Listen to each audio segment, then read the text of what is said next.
Hello, I'm Greg Hrutkay Mods, and Happy New Year, everyone. Happy 2020. In fact, today is January 1st, 2020, the day I'm filming this anyway. This will probably be coming out the 2nd, but Happy New Year. I thought we'd do a quick Spring 2020 update video to show you some previews of what's upcoming. And this is just a few things that it's upcoming. But it will give you a general idea of some of the stuff that's coming, but not everything. In fact, not everything is here. That will be coming, and there's a lot more that will be coming that just isn't here yet. But I thought we lay out some stuff that I got in the last few weeks and or already had but haven't filmed yet, and show you some stuff that's supposed to be coming out in the next few weeks or months, but probably the next few weeks. And here's a good sum of it right here. And we'll quickly go over a lot of this stuff. But before we do that, I want to remind you guys that the MacBook giveaway is indeed still going on. If you check this link right up here and go enter, and also subscribe to Mac Yak, you'll get a free battery and all that stuff. But if you go up there and check that out and enter, we are indeed running out of time here. When I hit 6,000 subscribers, that giveaway will be over and we'll be doing the giveaway. So you still have time, but it's quickly running out because the last time I checked, we had like 5,700 and something.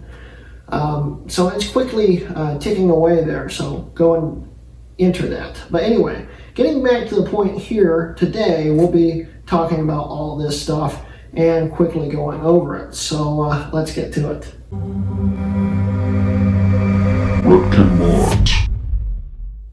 Alright, so we've got a bunch of stuff laid out here, as you can see, and this is spanning across a bunch of the series. So we'll be talking about all of them. And no, I don't have any Mac Pro stuff here. The Mac Pro series, I keep saying is coming back, but I don't know when. I should bring it back because I need more horsepower and I need to film me upgrading it.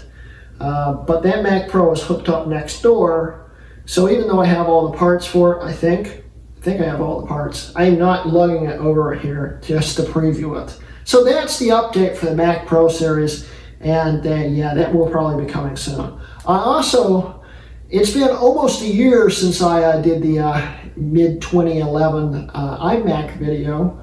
And all you guys have been waiting for the Mojave upgrade video, and I started filming it in October. You haven't seen it yet because it's not working. I don't know what happened, but the install just messed up. So we're going to be doing probably a tutorial on how to install Mojave from scratch. Not looking forward to that because that's going to take a long time. And I just have to psych myself up to do it because it's going to be a pain. I don't know what happened to it, but hopefully it will never happen to one of you guys. If you follow this tutorial, it should keep it from happening in the future, hopefully.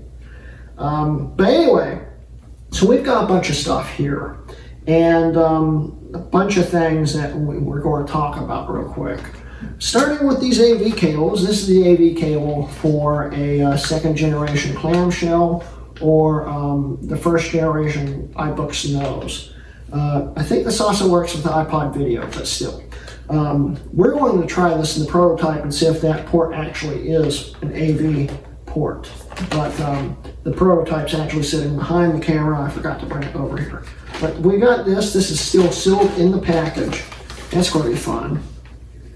Then I got a dock connector USB 2.0 to the FireWire. On USB 2 and FireWire cable. This came with the third generation iPods, and back 10-15 years ago these were really cheap.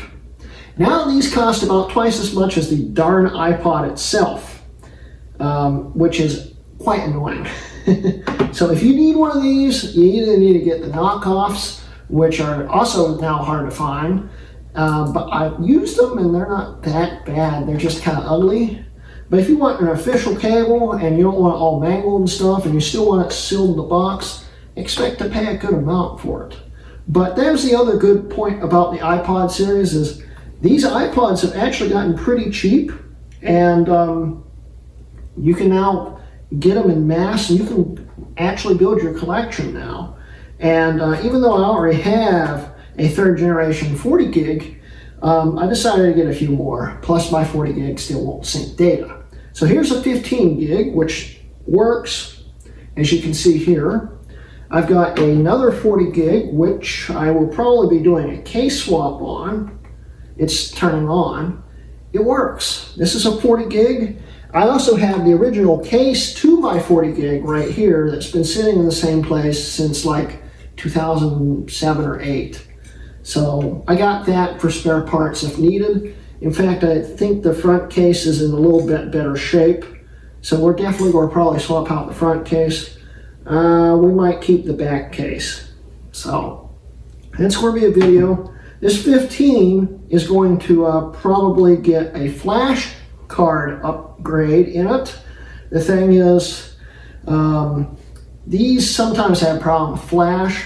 It was still a 1st, 2nd generation kind of glitch with a firewire and all that stuff, although this will sync with USB, and that might get us around the problems getting it to restore and stuff.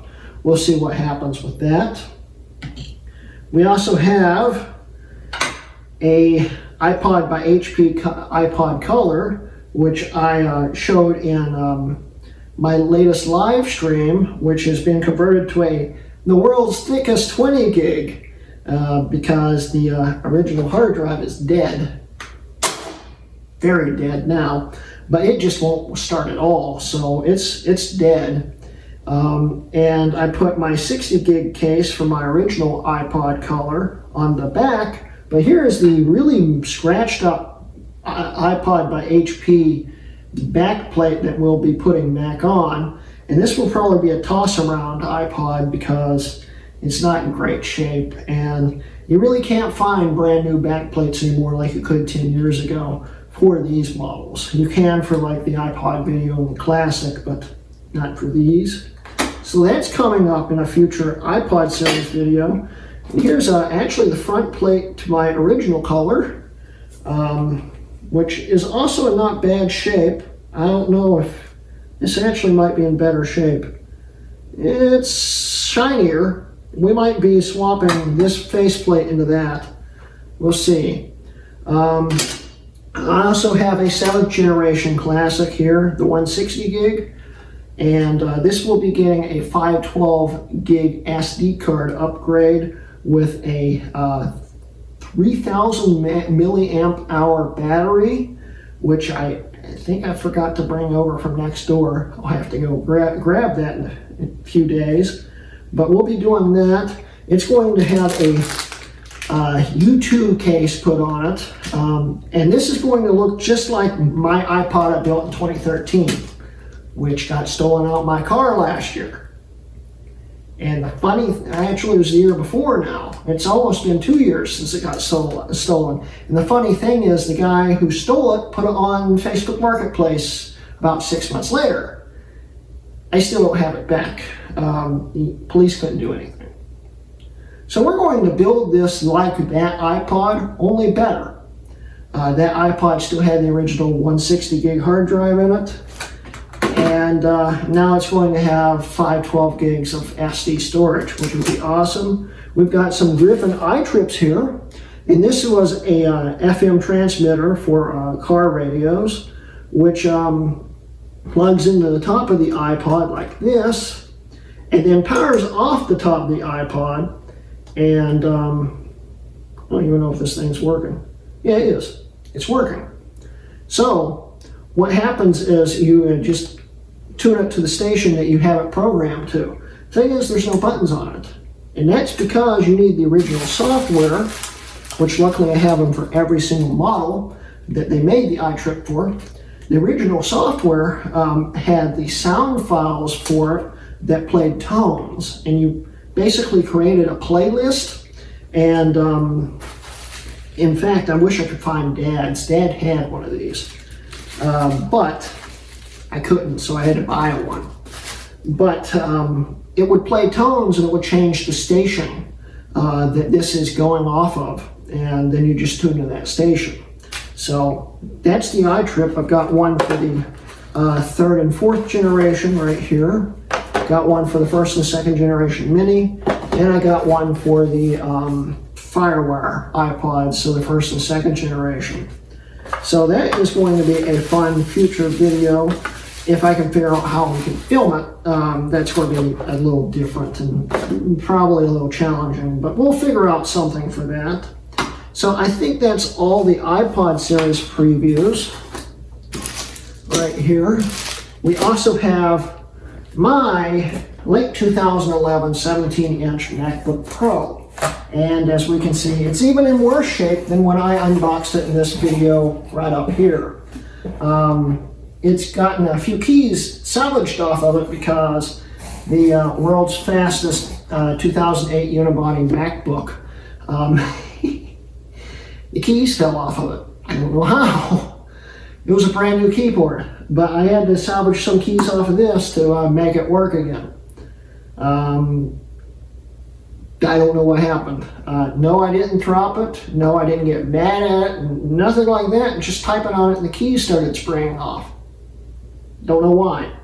So, yeah, it's missing a few more keys now. But this thing, if you saw that video, is in really, really, really, really bad shape. And I actually have had the entire case for going on a year now in this box. The entire case except for the LCD assembly, which Jay Fry is indeed mailing to me. He found an assembly. In fact, he's sending me two assemblies. One is the glossy, and one is the non-reflective one, the non-glossy, anti-reflective. Anyway, it's the matte screen, and I'm not really sure which one I'm going with yet. The glossy one's in better shape, but the anti-reflective one is, well, a lot of people prefer that over the glossy one. I actually like the appearance of the glossy one better, although not having reflections is a nice plus. But he's sending me two top cases and I think a bottom case with a board in it, which I don't really need, but I might be able to build another system out of all these spare parts he sent me. So that's going to be coming in the mail. And also a bunch of other things he's shipping me. But we'll go over that when it comes to me, which will probably be, I don't know why I'm putting this in the box, it won't fit in there with the other case in there. But we'll go over that when he ships and gets all that to me. He shipped it out Monday, and today is Wednesday night, so it might be here by tomorrow or Friday, we'll see. But it's a 17-inch. We're going to be doing a lot of things to this, including the software version of the Mux hat, and disable the broken GPU that's in this. We'll show you what it's doing. This thing is just, it is total crap right now. In fact, it's got the Jay Fry Q-tip hard drive in it right now. And it's extremely painfully slow. It takes about 2.5-3 minutes to boot up into El Capitan. Yeah, it's not good. So that's going to be a future video. I don't know exactly when that's happening. Probably before May or June. This isn't an immediate one. Although I'll have all the parts, I don't have anything to flash it with yet. So I'm going to order that, and then we'll do a video on flashing it, which should be fun. But anyway, now you guys are probably looking at this, the whole video, and thinking, why does he have that many Mac Minis? We'll talk about that. Set this to the side. Before we talked about these though, first off, PowerPC series, we're going to be doing a card that I can only find from France. This is a combo card which I've tested in a PC and it seems to work fine. This should save space in your Power Mac if it works. The SATA chip in it, this is a FireWire 2, USB 2, FireWire 400, and SATA 1 combo card. So it should save some slots in your Power Mac. And it's got a flashable SATA chip for Mac booting. If this works, I don't know if it will, but if it works, this would be a way to save space. The thing is, they're not cheap. So it depends how much you want to spend, because this thing shipped to me was like 50 bucks. Not a bargain there, but it's literally the only place I could find it is in France. I don't know if the manufacturer is in France or what, but it's really hard to find. And it took 3 weeks to get to me, I think. So yeah, that's a future PowerPC video. In fact, it's probably going to be coming in the next week. I've already got the computer out to flash it, and the computer it's probably going into, especially for the tests, is sitting behind the camera, so it's probably lined up to go next in the filming docket here. But also we have that computer I was just talking about is also going to be getting this, my FireWire 400 MDD. This is actually a 750 kit for a PC, not the Mac. But it's got a bracket that might work. If it doesn't, we'll still have to get creative with some JB Weld probably. But this bracket, if I flip it around, I think it will possibly, I'm hoping it will, make the drive actually line up properly. This is an actual iOmega bracket, and it's for a PC, not a Mac, so we're going to see. But this is actually a real 750 drive that I am going to set to the side. Might use it in the future. Yeah, these things are pretty rare. I've got the USB version, so if I ever need to write a 750 disk, which I got 2 or 3 with this kit, the box is sitting down there, I can now write 750 disks. I just don't see much of a need to, since I only use 100s and the occasional 250. So we'll see if I ever need that. But this bracket might work. It looks different from the actual Mac one. Dan Yetman, the guy that actually bought the Mac one, thanks Dan, will probably, I hope, be sending me pictures of that thing. And he actually found this kit. And at first he thought it was for the Mac, and I was looking at it, and we both figured out it was just for the PC. But this bracket, even though it looks very different from his, might still work. We'll see. Plus, I wasn't going to pass up a 750 for the price. It was really cheap. So we'll see if this works in the future. But yeah, we'll see what happens. So these right here. I'm going to be doing a number of videos on Mac Minis coming up. I now own one of every Mac Mini except for the 2018.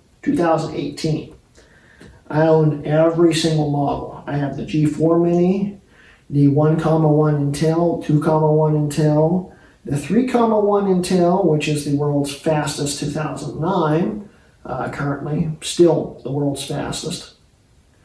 And I've got I'm holding it, 2010 Mac Mini, and let's see here, 2011 Mac Mini,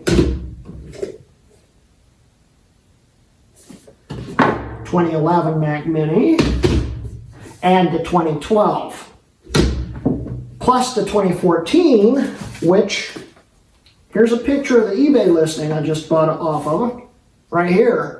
I literally just bought this. So I have one of every one now. Why did I buy these? Well, it's actually quite simple. These things are a Mac bargain now. They are so cheap. I was shocked because these things have dropped like a rock in value in the last few months alone. These are the best deal you can get on a Mac on eBay right now. And of course, these will all still run Mojave and Catalina, although some need the patcher. And that's not including the 5,2 and 5,3 2011s. Those have the dedicated graphics, which are the HD 6000 ATI AMD graphics, which aren't compatible. But the two that I have right here are actually 5,1 minis, which have HD 3000 Intel graphics, which makes these completely compatible with the patcher. Who knows if the dedicated one will ever be supported. I'm hoping one day he'll figure out the driver, but it doesn't really matter because those have GPU problems like all the HD 6000 Macs, including that MacBook Pro. Yeah, but these are still a great deal.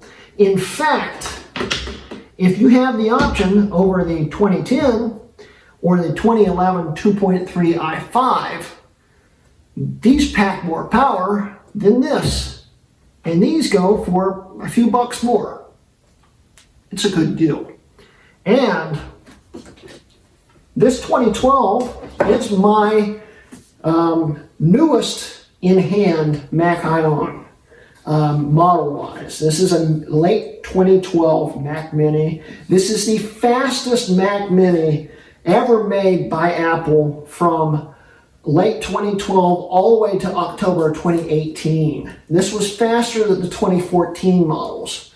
The fastest 2014 model still only got about half the benchmark scores because it's only a dual core. And that's the one I bought, by the way, and is coming in the mail. In fact, this cost the same amount as that 2014. The 2014 still not very great value, but that 2014 actually was $1,400 roughly when it was brand new, and I got it for a lot less than that. I got it for 500 bucks. I know I spent 500 bucks on a 2014. Not very bright, but it's also the most powerful one. For 500 bucks, the most powerful one. So that is a lot of savings. And actually kind of makes it a pretty good buy. Because at the same time, well, just a year and a half ago, that thing was $1,400. And I got it for 500 bucks. That is a huge depreciation. And it's still quite a good performer for being a dual core, but it's a dual core with 4 threads, so it still performs quite nicely, and it's got Thunderbolt too. And that's where we're coming into Thunderbolt. I just bought an external eGPU. So we're going to be hooking up an RX 580 to this and that 2014 and seeing how it performs. Of course, it will need patched so Mojave will see it properly and work with it. Because these are, of course, unsupported eGPU Macs, but they can be patched to work. And the 2010 one, I'm not sure what I'm going to do with it yet, but it's neat. I always love the slot load on them, and they're pretty cheap. This is the most powerful 2010. It's a 2.66, which is pretty rare. Most people bought the 2.4. But, yeah, great deal. We'll be doing a lot of videos on this. And also, you may be wondering why I bought two 2011s. Both are the base model, 5,1 2.3 i5.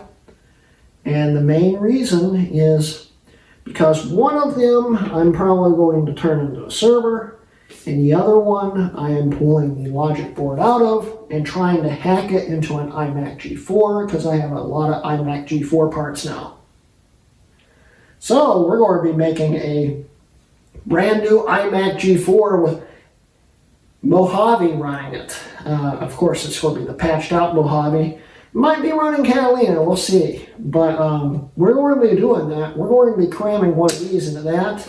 In fact, I've considered doing the 2014 in it, but considering it cost as much as the 2012, and they were expensive. These were both the most expensive Macs I've ever bought. yeah, wasn't cheap. And thinking about how much money I just spent on them makes me sick. But it's still a good deal for the performance you're getting out of that. And even the 2014, it's not that bad of a deal, and it's apparently got NVMe drive in it.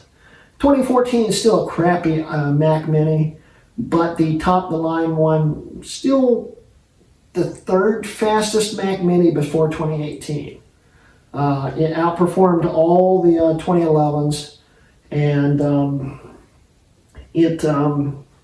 the other 2014s were kind of neck and neck with the 2011s, and base model 2012.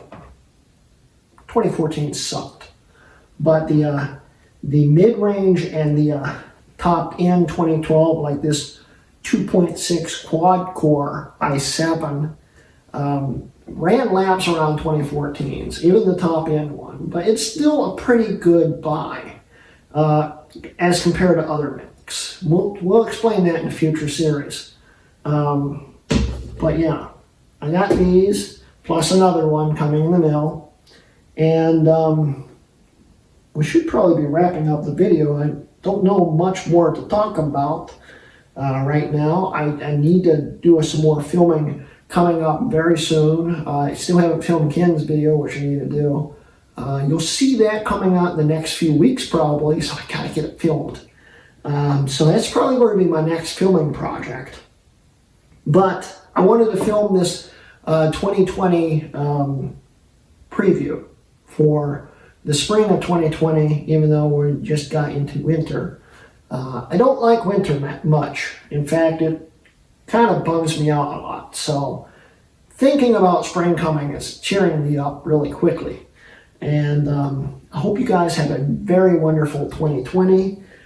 There's a lot of things coming up, as we can see. There's a lot of things I haven't even mentioned, and a lot of things I have coming in the mail that I'm not going to mention until they come. So we'll be doing a lot more unboxing videos too, especially that stuff from JVry, which might be in the next few days. Yeah. So anyway, guys, I hope you enjoyed today's episode, where I show these videos a day early, sometimes even earlier than that. And you can check it out. You can also help support me buy this stuff, because honestly right now I still need more support, because this alone cost a lot. In fact, this 2012 cost the same amount as these three combined, and then I just bought the 2014. I need help with Patreon, please. But remember, the channel's still free. You don't have to support me on Patreon. As long as you're watching my videos, I get revenue from ads, and it helps me out a lot. So I greatly appreciate you subscribing and watching. But if you want to go the extra mile and support me on Patreon, I'd really enjoy it. But anyway, guys, I hope you enjoyed today's video, and thank you guys for watching. This has been a Hrutkay Mods video.